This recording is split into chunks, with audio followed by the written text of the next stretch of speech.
Alright, it's time to talk about 10 to Midnight. This was a Patreon review. If you read the title of the video, you would know that. For Nate Malice, thank you so much for donating. Once again, you are awesome. And if you want me to do like a top 10 video, let me know. There's all kinds of top 10s I can do. That's part of the perks that you signed up for. So let me know. I'm going to be doing one very soon for another Patreon. Top 10 standalones 80s slashers. So keep an eye out for that. And I apologize in advance if I sound extra tired, because I am.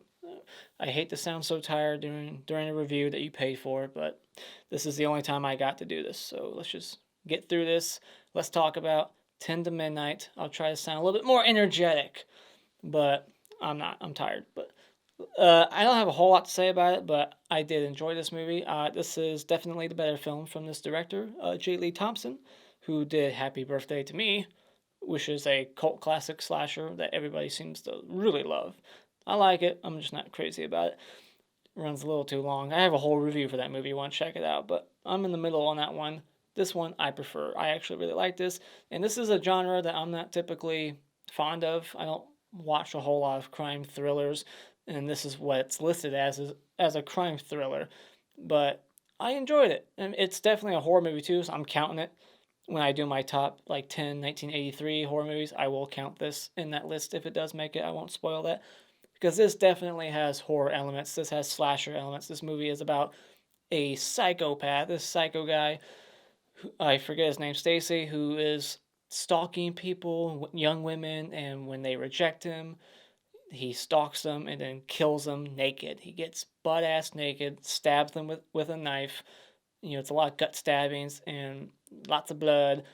It's a slasher. It's a slasher. It's a crime thriller. It's definitely counting as a horror movie. So I will definitely, more than likely, be mentioning it in my ranking. So yeah, if anybody tells you this isn't a horror movie, tell them they're wrong. All right, there's chase sequences, young, beautiful women getting stabbed and butchered by a psychopath.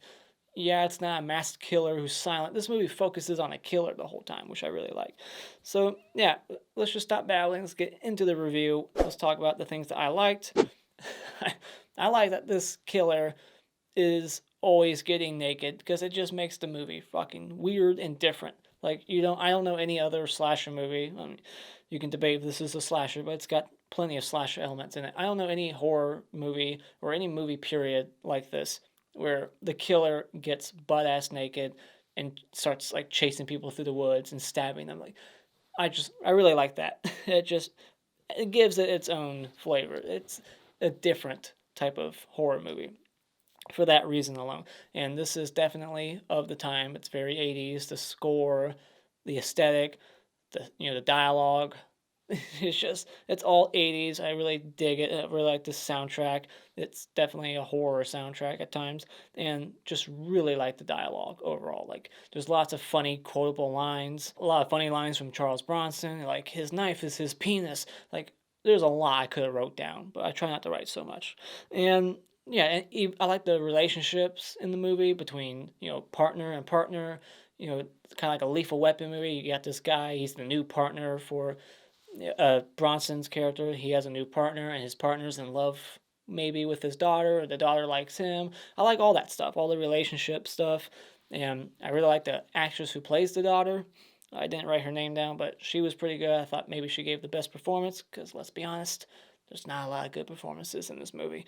Yeah, so I really like the characters in the movie. They're pretty good. I like that this one focuses on the killer. Um, they don't explore his like background or anything. This movie kind of just like lets you fill in some gaps and stuff like that. But yeah, I like that this movie mainly focuses on him, and we see like his thought process. Like, he's creating alibis for himself. He's stalking people, and he's not perfect. He's making mistakes. And even our lead character, Charles Bronson, he's not perfect. He's making mistakes. He's not a good guy. He's also kind of a villain in a couple of scenes. Like, he doesn't do the right thing, but then he does do the right thing. I mean, he's not doing the right thing at one moment, but then he learns that he's making a mistake and corrects it. And I love the ending. I think that's awesome how that went down. So yeah, it's just the perfect ending to this movie, and it just exposes the loopholes and the justice system and how criminals just get away. All these criminals always pleading insanity. It just exposes some of, the loopholes and shit, and how our justice system isn't as perfect as some people might think. And so, yeah, I like all that stuff. The only thing I could knock about this film is it's got some pretty piss poor acting, mainly from side characters, like small roles. The lead roles, they're fine. Like I said, I like the actress, the daughter character. I thought she was pretty good. But there's some smaller role characters who give some very bad performances. They're actually pretty funny because of how bad they are.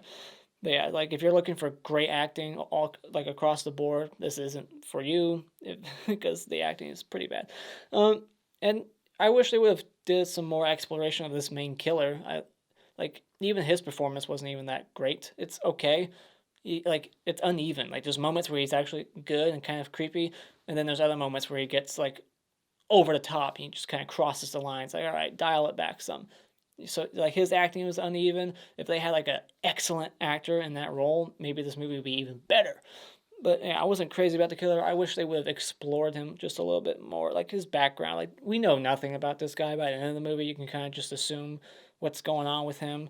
Obviously he's got some issues, and the kills. This is not a slasher movie about kills, so you're just gonna get simple gut stabs and stuff like that. No gore, no gratuitous violence. There's a lot of nudity. There's mainly male nudity, so that's different. But yeah, that's really all I gotta say. So final thoughts: if you like crime thrillers, this is definitely a good, early '80s kind of cheesy one to check out. It's fun, good dialogue, some good characters, some good tension. It's definitely a slasher movie in moments. So it's got some things for slasher fans. It's got some things for crime thriller fans. I think this is an audience pleaser. It's fun. It paced well. I wasn't really ever bored. It's different. Naked killer running around. I liked it. So when it comes to 10 to Midnight, this is definitely a film worth checking out. And I think Scream Factory has a Blu-ray for it, so check that out. If you can find it, go out and buy it. Alright, time to speed through the spoiler discussion. It's not a whole lot to talk about here, but yeah, we get this killer who's going to the movie theater, and he's thinking about this coworker lady who turned him down earlier and threw coffee in his face. So he's gonna go to the theater, set up an alibi, so that later on he can be like, "Look, I was at the theater. These two chicks saw me. I was flirting with them. They can tell you where I was." But he sneaks out the theater. He goes to these couple making love in a van, and he just stabs the guy. And he's chasing the girl around, butt ass naked. She's naked. He's naked. They're just running around the woods. There's a lot of naked chasing in this movie. And we got Wilford Brimley. I've got diabetes.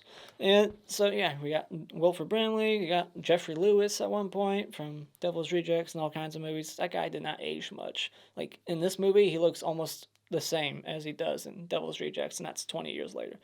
And we get the funny line from Bronson, his knife is his penis. And even the way this movie opens up, it was jarring. Like, I wasn't expecting the title card to pop up when it did. Like, Bronson's kind of looking towards the camera. He's like, "I'm just a mean, cold-hearted son of a bitch." And then all of a sudden the credits start playing. It's like, 10 to midnight. It's like, whoa. So yeah, that was very cheesy. And then we get probably the worst performance in this movie. Some of the worst acting ever. I'm surprised it made it into the final cut. It's ridiculous. This chick's on the phone at this company that the killer works at. I guess it's her boss or somebody higher up.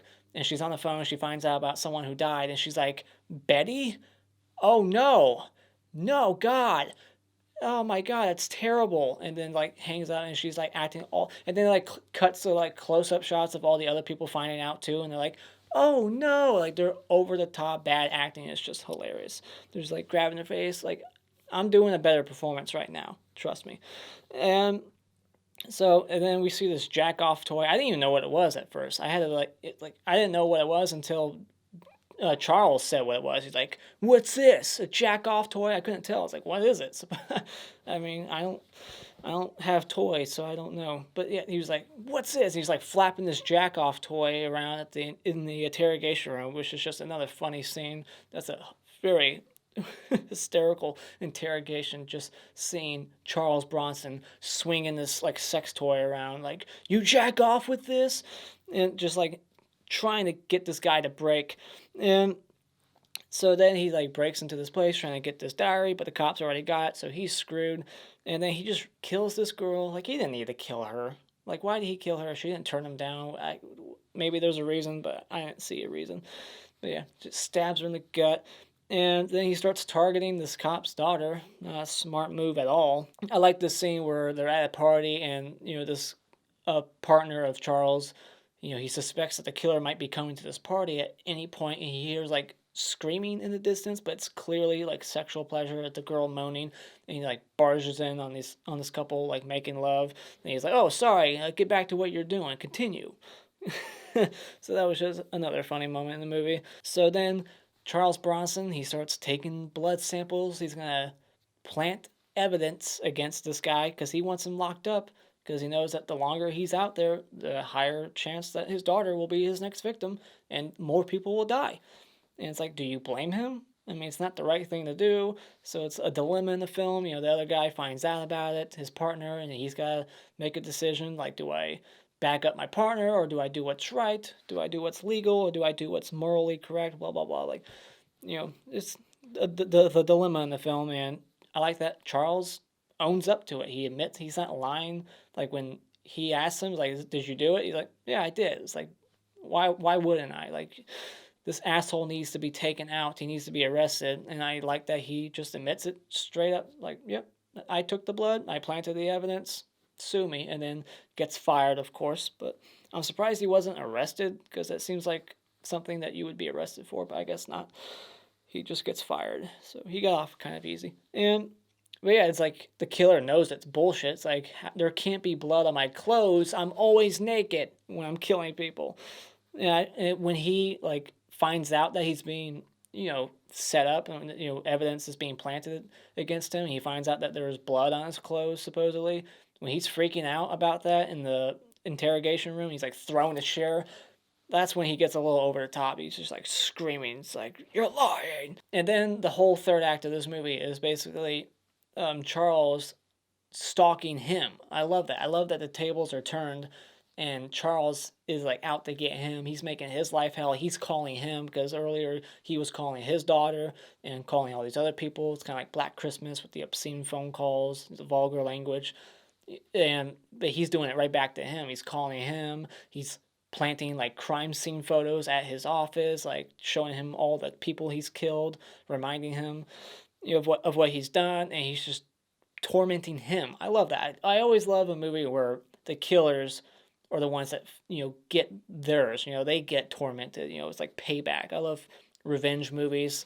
I love that genre of action, like action revenge movies. So this has that revenge element in the third act. So he follows him to a hotel where he drugs a hooker, I guess. The killer drugs a hooker and then sneaks out and somehow gets to his daughter's place very quickly, and it takes forever for him to get to his daughter's place. Like, I don't know, it just seemed convenient, like how long it took for him to get there and how he somehow snuck around him. And then even when he gets to his daughter's place, somehow the daughter like got past him. Like, they didn't bump into each other on the way out. Like, he was going up as she was going down, and they somehow didn't bump into each other. So maybe she took a different staircase. I don't know. I was just kind of confused by that scene. And it's like he goes there, he massacres all her friends, stabbing them all, and she hears it and doesn't try to help.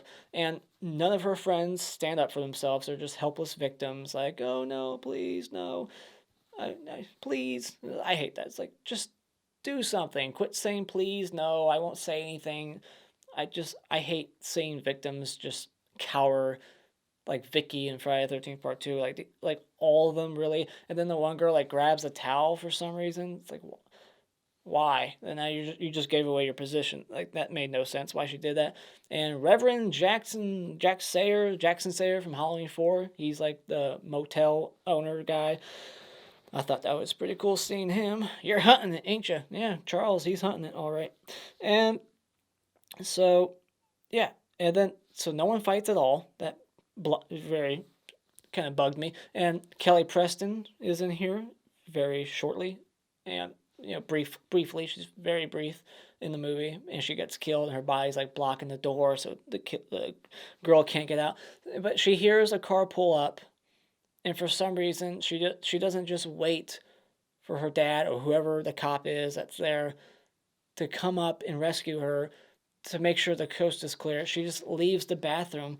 It's like, why would she do that? That was a very dumb decision to leave the bathroom before you knew somebody that you know and trust is on the other side. Like, she's like, oh, I think the killer's gone. It's like, no, of course he's not.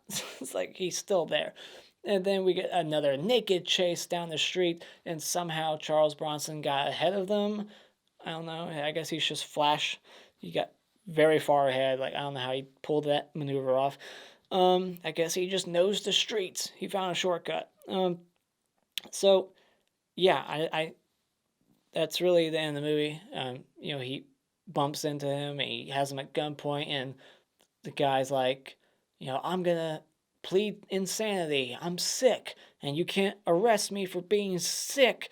And then the guy is like, whatever. It's like, you're not gonna get out. I'm shooting you. I'm ending this right now. Awesome ending. It's kind of like Lethal Weapon 2, you know. It's like, he's like, diplomatic immunity. He's like, no. It's like, it's just been revoked. In this one, he says, like, no, you're not. He's like, I'm going to get out one day. He's like, no, you're not. And he just shoots him in the face. And it's one of those, like, bullets to the head effects where it just looks like they hit him in the face with, like, a paintball. It's one of those gunshot wounds in movies back in the day. It's not like the good bullet holes that you would typically get today with, like, blood packs going off or anything like that. It's like, it looks like a good comparison that comes to me right now is Pieces, if you remember that movie, when the killer gets killed at the end. It's like they painted his head with, like, a little splotch of red paint. So there you go. Those are my thoughts on 10 to Midnight. Let me know in the comments below what you thought about it, what your favorite Charles Bronson movie is. Recommend some for me to check out, because I've never seen any of his movies besides this one. And thank you again to Nate Malice for supporting me and continuing to support. And yeah, I look forward to the next movie you suggest, because I think you're 2 for 2 now, right? So keep suggesting great movies that are worth checking out, because if you recommend a shitty movie, I'm going to kick your ass. I don't know. I'm tired. I'm getting really tired. So thank you so much for joining me tonight. If you like what you've seen, you can hit this like button and become a subscriber today just by clicking on my cartoon face in about 5 seconds. And until next time, auf Wiedersehen.